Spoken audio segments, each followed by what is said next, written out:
अजीज़ान मन आपको आपके भाई आदिल राजा का सलाम पहुंचे। मैं आपको खुशामदीद कहता हूं सोल्जर स्पीक्स के ऊपर। आज 18 जनवरी 2026 है, इतवार का दिन है। अजीज़ान मन बहुत ज़्यादा बात की जा रही है क्रिप्टो करेंसी की डील को लेके। प्रेसिडेंट ट्रंप के करीब तरीन जो साथी हैं, बिजनेस पार्टनर थे और अब उनके सिफारतकार भी बन गए हैं, खसूसी एलची हैं स्टीव विटकॉफ, उनका बेटा जैक विटकॉफ आया और वो मुलाकातें वगैरह करके गया। लेकिन ये जो मुलाकातें हैं, इनके अंदर कहानी क्या है? और क्या पाकिस्तान का मुआशी बहरान जो इस वक़्त इनके हाथ से बिल्कुल निकल चुका है, क्या ये क्रिप्टो डील उसको पाकिस्तान की मईशत को बचा पाएगी? इसको बात तो बहुत ज़्यादा की जा रही है इसके ऊपर, लेकिन इसकी हकीकत क्या है? सदर ट्रंप का जो अमेरिका के अंदर कैंप है, उसकी तरफ से हमें कुछ मालूमात बराह रास्त मिली हैं, जो आप तक हम पहुँचाना चाहते हैं इस सिलसिले के अंदर। और बताया ये जा रहा है कि क्रिप्टो, इसमें कोई शक नहीं है कि सदर ट्रंप ने तो क्रिप्टो को जो नेशनल रिजर्व के अंदर शामिल करवा लिया है। लेकिन क्या पाकिस्तान का कलीदी किरदार वहाँ पे है? पाकिस्तान ने यहाँ पे कहा यह जाता है कि आसिम मुनीर का एक डाकिया है, जो कि आसिम मुनीर की बात अपने भाई नवाज शरीफ को पहुंचाता है और नवाज शरीफ की बात आसिम मुनीर को पहुंचाता है, और जो ऑर्डर आसिम मुनीर फाइनल करता है वो आगे इंप्लीमेंट करवा देता है। अर्दली, इमरान खान ने उसको नाम दिया है शहबाज शरीफ। लेकिन उसका बेटा एक जो समझदार है, जिस तरह मियाँ मियाँ शरीफ साहब कहते थे कि एक मेरा पुत्र कारोबारी है, वो शहबाज शरीफ है। उसी तरह ये सलमान शहबाज के बारे में कहा जाता है कि असल में तो बिलाल बिन साकिब, जिनकी वजह से ये लोग यहाँ पे आए हैं, उनको लाने वाले पाकिस्तान में राज़ी करके लाने वाले सलमान शहबाज थे। लेकिन सलमान शहबाज जब आए तो फैमिली अफेयर है, तो ये तमाम के तमाम मामलात टेक ओवर कर लिए। किसने टेक ओवर कर लिए? अली डार साहब ने, जो यहाँ पे हाल हाजिर दौरे हाजिर में जो एक शादी हुई है और इसके जो हालात हैं, अहवाल हैं, वो हम प्राइवेट ही बता सकते हैं। लेकिन अली डार साहब आपको नजर आ रहे हैं। अंदर खाते जिन लोगों ने आसिम मुनीर साहब की बेटी की शादी भी अटेंड की, उन्होंने, और वो इस बात को इंडोर्स करेंगे कि उन्होंने देखा कि नवाज शरीफ, शहबाज शरीफ एक कोने में बैठे थे और बिल्कुल उनसे हट के फील्ड मार्शल आसम मुनीर बैठे हुए थे अपने जर्नैलों के साथ, और उन्होंने बिल्कुल लिफ्ट नहीं कराई नवाज शरीफ से। एक विजिबल एनिमोसिटी नजर आ रही थी अपने रूहानी वालिद साहब के जो उनको कहा जाता है।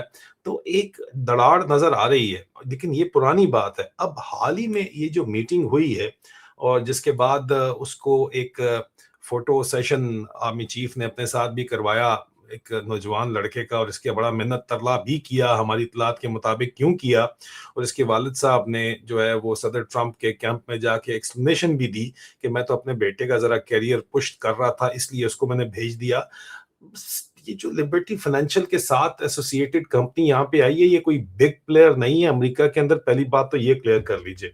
दूसरी बात ये है कि जनाब, ये डील जो है इसको सबताज कर दिया गया नवाज शरीफ की जानिब से, क्योंकि नवाज शरीफ ने अपने दामाद को बचाना था। और दामाद कौन है? अली डार, जो कि इसहाक डार के बेटे हैं। और इसहाक डार के बेटे ने क्रिप्टो करेंसी फाइनेंशियल सेक्टर चलता है जनाब रेपुटेशन के ऊपर।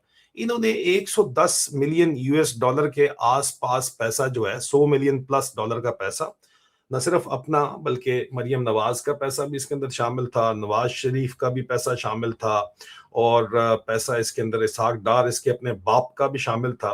लेकिन सबसे अहम सऊदी, माजरत चाहता हूँ, मुत्तहदा अरब अमारात की रॉयल फैमिलीज का भी पैसा इसके अंदर शामिल था। और ये पैसा इन्होंने डबो दिया। इन्होंने दो कॉइन्स लॉन्च किए और दोनों कॉइन्स फेल हुए। हमें पता चला है क्विंट कॉइन के नाम से इन्होंने लॉन्च किया, वो फेल हुआ। ये वाइडली रिपोर्ट हो चुकी हैं चीजें, आपको स्क्रीन के ऊपर नजर आ रही हैं। 100 मिलियन डॉलर क्रिप्टो फंड जो है वो इन्होंने डबो दिया। और पहले इन्होंने पूरे खानदान से पैसा इकट्ठा किया, 110 मिलियन डॉलर के करीब क्विंट कॉइन का, फिर प्लैनेट कॉइन किया, दोनों फ्लॉप हो गए। पंप एंड डंप स्कीम थी, उसमें ये कोई कम पैसा तो नहीं है।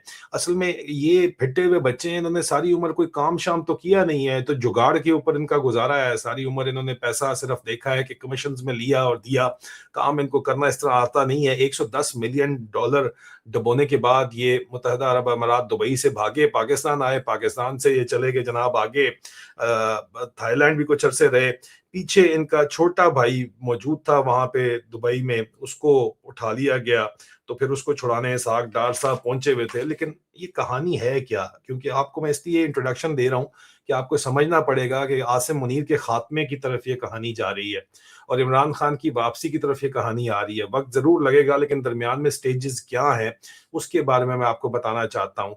अब ये इसका जो लिंचपिन है, ये आखिरी उम्मीद थी ये डील, इसीलिए फील्ड मार्शल जो है वो खुद तशरीफ लाए और उन्होंने तस्वीरें खिंचवाई। पहले अर्दली के साथ जाके DGISI को भी लेके गए और उसके बाद ये जैक विटकॉफ को बुला के इसका मिन्नत तरला किया। लेकिन हमें पता ये चला है कि क्योंकि ये अली डार की जो डील है जो आपको नजर आ रहा है, इसके वजह से ये सिर्फ MOU साइन हुआ है, फाइनल एग्रीमेंट साइन करने के ऊपर वो तैयार नहीं है। अब MOU तो इतने ज्यादा साइन हो चुके हैं यहाँ पे कि कोई इसकी हद ही नहीं है ना जी। फाइनल एग्रीमेंट जो है, बिलाल बिन साकिब की मेहनत जरूर है यहाँ पे, लेकिन मेहनत अपनी तरफ, लेकिन फाइनेंशियल मार्केट्स खासतौर के ऊपर क्रिप्टो मार्केट्स तो टोटल वर्ड ऑफ माउथ और रेपुटेशन के ऊपर चलती हैं। रेपुटेशन ये है कि जनाब crypto scandal, 100 million loss link to politician son, और ये पॉलिटिशियन सन्स जो है ये पाकिस्तान की रूलिंग फैमिली का जो है ये बच्चा है, और ये वाजे तौर के ऊपर ये रिपोर्ट किया जा रहा है। और उसके बाद दूसरी तरफ एक और भी आपको मैं बात बता दूं माजरत के साथ, ये चाइना वाला जो है वो, इससे चाइना भी लिंक्ड है, इसलिए चाइना वाली बातचीत आपको स्लाइड आ गई। लेकिन मैं आपको लिंक ये बताता हूँ कि इसके अंदर जो कहानी चल रही है वो इंटरेस्टेड ये पाकिस्तान में इसलिए थे कि सेंट्रल एशियन रिपब्लिक्स तक जो है वो पाकिस्तान में क्रिप्टो करके फिर ये सेंट्रल एशियन रिपब्लिक में ये जैक विटकॉफ जाना चाहते थे। लेकिन ये सारे का सारा मामला यू टर्न पे चला गया है अली डार की वजह से। हमारी इतलात के मुताबिक अली डार ने जो ये कहानी खोली है उसकी वजह से, ठीक है जी। क्रिप्टो रूलिंग फैमिली सन लूजेस 100 मिलियन, और 100 मिलियन बचाने के लिए उसको इस डील से जोड़ने की कोशिश भी की गई।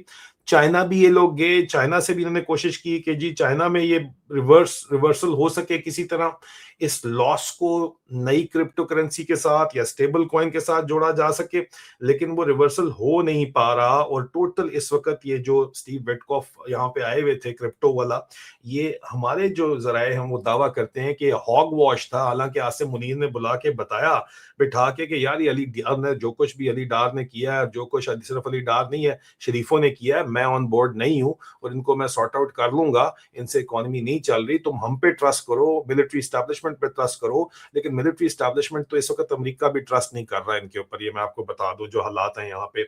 और जाहिर बात है क्यों ये जो सिंगुलर फैक्टर है जिसकी वजह से ये डील फेल हुई है, वो अली डार का ये जो करप्शन स्कैंडल है वो बताया जाता है। सदर ट्रंप की तरफ से ये दावा किया जाता है।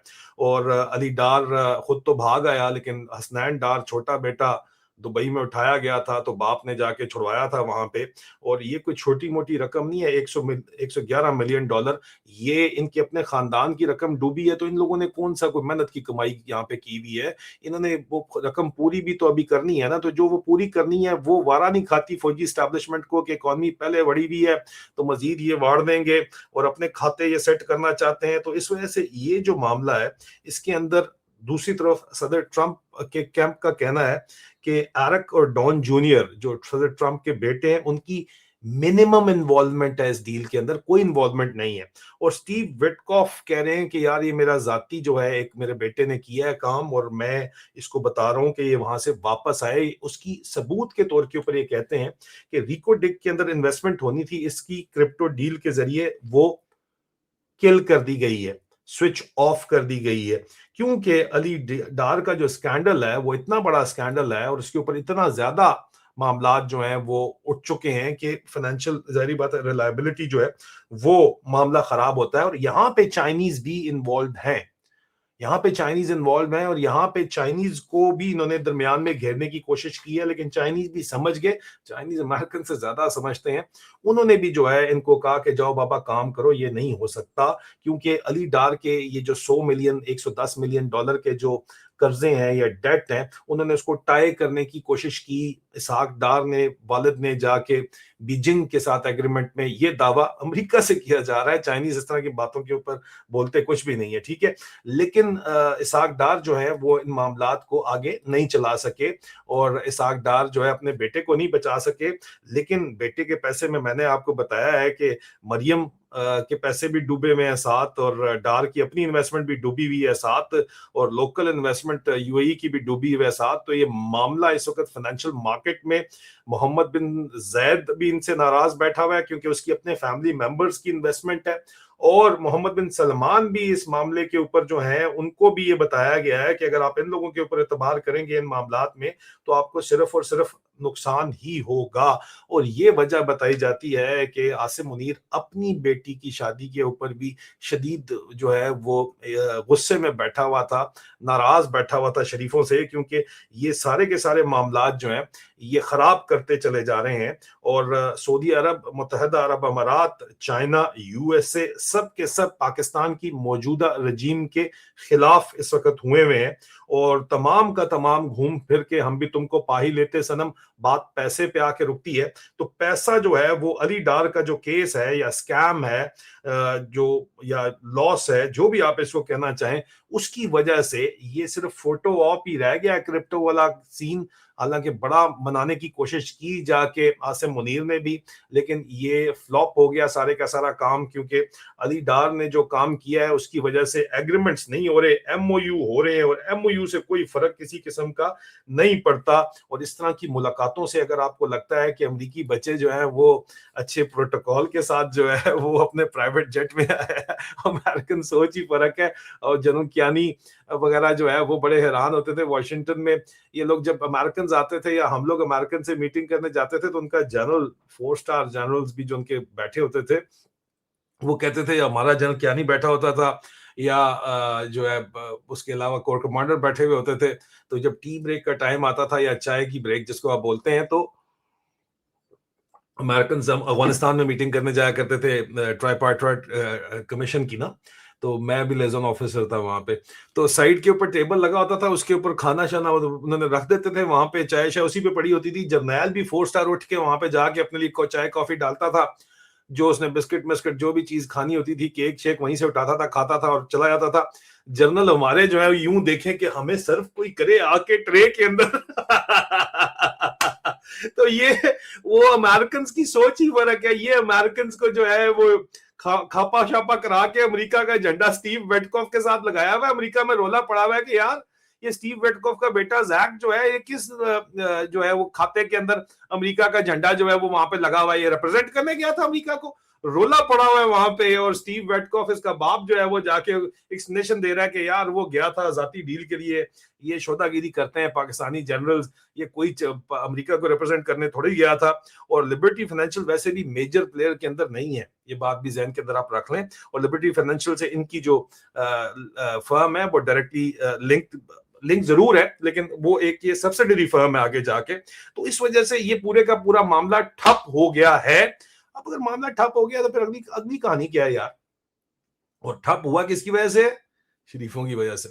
तो अब ये आगे सोच रहे हैं कि कोई हाइब्रिड सिस्टम हम लेके आए, हाइब्रिड फार्मूला हम लेके आए, और हाइब्रिड फार्मूले के तहत इन शरीफों से जान छुड़ाएं। और यहाँ पे जरदारी साहब बहुत खुश हैं क्योंकि वंडर बॉय उनको लगता है कि उनका बेटा है, और वंडर गर्ल को तो खड़का चुके हैं क्योंकि इन्होंने अली डार को बचाने के चक्कर के अंदर जो है वो इकोनॉमिक डील क्रिप्टो वाली जो उनकी आखिरी होप थी वो भी वार वार दी है। चाइनीज भी नाराज है, मैंने आपको बताया सारे नाराज हैं। तो हाइब्रिड फार्मूले के अंदर चलो ठीक है, आप कुछ अरसे के लिए, जरदारी साहब को भी ये पता अच्छे तरीके से कि कुछ अरसे तो चलो हमारा काम चल जाएगा, लेकिन फौरी तौर के ऊपर जो तलवार लटकाई हुई इन्होंने हमारे ऊपर से वो तो हट जाएगी, और शरीफों से टूटेंगे और हमारी तरफ आएंगे। और हाइब्रिड रजीम जो है ये पीपल्स पार्टी की मर्जी के बगैर तो नहीं चल सकती, एंड ऑफ कोर्स पीटीआई को भी ऑन बोर्ड तो इनको करना पड़ेगा किसी ना किसी तरीके से। But in the short term, long term ही चलो कर लो, या मिडिल टर्म के अंदर आसिम मुनीर का सर्वाइवल हाइब्रिड रजीम के बावजूद भी वाशिंगटन डीसी के अंदर नजर नहीं आ रहा उनको। जो 75 ममालिक का वीजा बैन इस वक्त लगाया गया, उसमें पाकिस्तान को डाला गया है, इसीलिए डाला गया है कि जनाब आसिम मुनीर का सर्वाइवल जो है वो कहते हैं कि हमें नजर नहीं आता आसिम मुनीर जो है यहाँ पे सर्वाइव कर पाएगा। बिकॉज जो लोग हैं वो आपने स्ट्रीट्स तो कंट्रोल की नहीं है, लेकिन पाकिस्तानी डायस्पोरा भी बड़ा स्ट्रांग है, पाकिस्तानियों की जो ऑनलाइन प्रेजेंस है वो भी बड़ी स्ट्रांग है। पाकिस्तानी जो बैठे हुए पूरी दुनिया के अंदर या पाकिस्तान में बैठे हुए हैं, वो एक विजिबल या तो कारोबार चल रहे होते तो फिर भी वो कहते कि कोई बात नहीं यार, इकोनॉमी चल रही है, इकोनॉमी नहीं चल रही, एट द घूम फिर के सारी कहानी हम भी तुमको पाई लेते सनम, बात पैसे पे आके रुकती है। तो पैसा क्योंकि नहीं ला पा रहे तो इसलिए इनकी सपोर्ट बड़ी तेजी के साथ कटती जा रही है इलीगल स्पेक्ट्रम के जरिए, हेरोइन की स्मगलिंग, ऑयल स्मगलिंग, करेंसी छापने से जो है या टेरर इकोसिस्टम तो चल सकता है जी, लेकिन आप नारेबाजी से और आप जितनी मर्जी बातें कर लें उससे ये काम तो चल सकता है कि ठीक है जनाब इकोसिस्टम चल रहा है। लेकिन मुशर्रफ के दौर में भी अगर कहानी चल गई थी या अयूब खान के दौर में कहानी चल गई थी, तो कोलेशन सपोर्ट फंड मुशर्रफ को मिल रहा था, उधर सीटो सेंटो वाला फंड मिल रहा था। आसिम मुनीर को कोई डॉलर मॉलर नहीं मिल रहा जी, ठीक है, कहीं से भी नहीं आ रहा, कोई भी मुल्क नहीं दे रहा है इनको। तो ये सिर्फ कहानियां हैं, इसीलिए जो उल्टा ये जेब से पैसे दे के खबरें छपवाते हैं अपनी कि जी हम JF-17 बेच रहे हैं, चाइना का त्यारा आप बेच रहे हैं, 20% कमीशन आपको अगर मिल रहा है उसके अंदर से, तो उसकी नेशनल इकोनॉमी के अंदर कोई इतनी बड़ी वेटेज तो नहीं है यार, वो तो 10-20 साल में आगे मिलेगा। तो आप इसको लंबा खींचना चाहते हैं तो हाइब्रिड रजीम तो आप ले आएंगे, लेकिन अल्टीमेटली इमरान खान को ही लाना पड़ेगा। लेकिन इमरान खान को लाने के लिए अयूब खान वाला हाल होगा आसिम मुनीर साहब का, और आसिम मुनीर साहब को अंदर से ही इस्तीफे ये दिलवाएंगे। और ये 10 साल का इंतजार नहीं यहाँ पे होने वाला, ये जरा जल्दी होगा, लेकिन it is going to take time. हौसला रखें, सब्र रखें, और जो आप कर रहे हैं वो करते रहें, क्योंकि जो आप कर रहे हैं उसका असर बहुत ज्यादा हो रहा है, ये मैं आपको बता दूं। और वाशिंगटन DC तक के अंदर हो रहा है, जिसका सबूत जो है वो आपके जो वीजा बैन लगा है, जाहिर बात है पाकिस्तानियों को तकलीफ हुई है, लेकिन पाकिस्तानी गवर्नमेंट की क्रेडिबिलिटी की वजह से लगा ना ये वीजा बैन। तो वीजा मैन वो उसको हटा भी दें, उसको रिव्यू कर भी लें, लेकिन बड़ा क्रिस्टल क्लियर हो गया है कि पाकिस्तान को किस कैटेगरी में रखा जा रहा है बमुकाबला हिंदुस्तान। हालांकि इन्होंने इतना प्रोपेगेंडा किया था कि जनाब क्या बात है, हमारी बातें कर रहे हैं, इतना पैसा ये खर्च कर रहे हैं, वहां पे डॉलर लगा रहे हैं, लेकिन नतीजा आपके सामने ही है। और अल्टीमेटली इनको इमरान खान को लाना ही पड़ेगा, लेकिन ये खुद नहीं लाएगी, ये मौजूदा आसिम मुनीर की रजीम नहीं लाएगी। इसके लिए आसिम मुनीर को जाना होगा। और ये ऑलरेडी जो है लॉन्ग टर्म के अंदर तो नहीं, लेकिन मिड मिड टर्म के अंदर जो है ये सोचा जा रहा है, एक शॉर्ट टर्म है, एक मिड टर्म है, एक लॉन्ग टर्म है। सोचा जा रहा है कि बस आसिम मुनीर को अल्टीमेटली जाना होगा, बिल्कुल उस तरह जिस तरह अयूब खान से इस्तीफा लिया गया था जब मूसा उसके साथ था, लेकिन याया ने उसको कहा कि इस्तीफा दो और जाओ यहाँ से, बस काम तुम्हारा भी ओवर है। बिकॉज नौजवान जो है वो अयूब कुत्ता के नारे लगा रहे हैं, ठीक है ना जी। तो यहाँ पे आसिम खंजीर के नारे तो लग रहे हैं ना, ये तो आपको पता ही है, सिर्फ सड़कों पे नारे लगने की देर है। वो भी माशी सूरत हाल मजीद खराब होगी तो वो कब तक आप कंट्रोल कर सकते हैं इन मामला को। ये थर्ड क्लास जो है वो मौलवियों से, कोई वो मिर्जा है, कजेलमी है, इस तरह के लोगों से, या आपने जो हार्ड लाइनर मौलवी किराए के ऊपर मुलाकरसी रखी हुई है इन लोगों से, या टिकटॉकर से आप जो है उनको यूट्यूब पे ला के आपको लगता है कि आप टाइट टर्न कर लेंगे, तो आपको गलत लगता है सर। टाइट टर्न होती है वो मईशत से, लोगों की खुशहाली आए तब। हर कोई तो जो है आपकी तरह ऑयल स्मगलिंग का या हेरोइन का कारोबार नहीं कर सकता ना। तो मसला ये है। तो इसलिए ये आप कामयाब नहीं हो सकते, और ये बिगिनिंग ऑफ द एंड शुरू हो चुका है। और अल्टीमेटली इमरान खान को वापस ही लाना पड़ेगा, वो आएगा, अवाम की ताकत से आएंगे, और फिर मामलात यहाँ पे सेटल होंगे, स्टेबल होंगे। ये बात तय हो चुकी है, it's a matter of time. बहुत जल्द दोबारा आपसे मुलाकात होती है, मजीद इस मामले के ऊपर मैं बात करूंगा। अपना ख्याल रखिए, खुदा हाफिज।